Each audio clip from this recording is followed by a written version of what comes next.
I extend warm summer greetings to all of you, the members and the friends of the New Testament Church of God.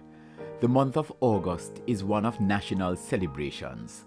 We celebrate our emancipation and independence as a people and as a nation state. We also celebrate our victories on the world stage. But in the midst of the celebrations, we are reminded that we are still in the COVID-19 pandemic zone. Thanks to you members for remaining faithful to God even in this testing time. I salute all our enthusiastic volunteer workers and leaders who continue to be faithful to God's church and to their duties. Thank you for serving God with all your time, abilities, and energies. Because of your hard work and unswerving commitment, the doors of the church remain open, ministries are active, lives are being delivered and nurtured, the gospel is being preached, baptisms are taking place, and the name of the Lord is being exalted. Glory be to God. But this has also been a very difficult financial and economic season for most. And so I give God special thanks for you for remaining faithful and generous in your giving to the Lord.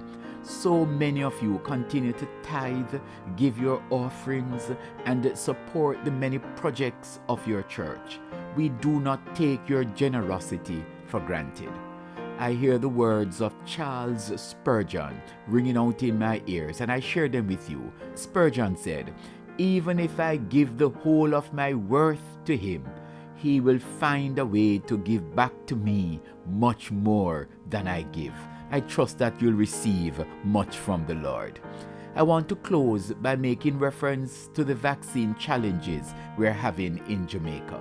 The world is in a health crisis. In Jamaica, over 50,000 have contracted the virus. The Delta variant, which seems to be here with us, appears to be more contagious and its effects are deadly.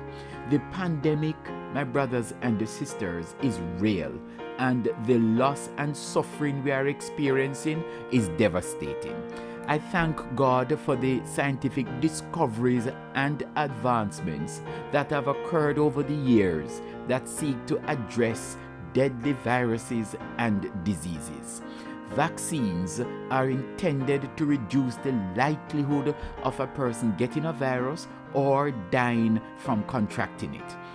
We now have access to vaccines that are designed to counter the devastating and deadly impact of the COVID-19.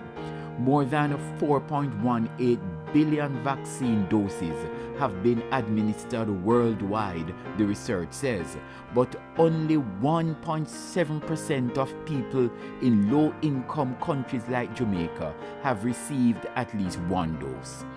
Much of the vaccine hesitancy in Jamaica is due to misinformation. And so I urge every member who is hesitant and who is concerned about the vaccine, I urge you to talk with your trusted medical practitioners, do your research, pray, and then make informed decisions. My family and I are fully vaccinated. We decided to take the vaccine after much research, listening to trusted medical practitioners, and after observing the deadly and crippling effects of the virus. We were also prompted by the Christian ethic of love that says, let each of you look not only to his own interests, but also to the interests of others. I want this pandemic to end. As a Christian leader, I pray for God's continued intervention.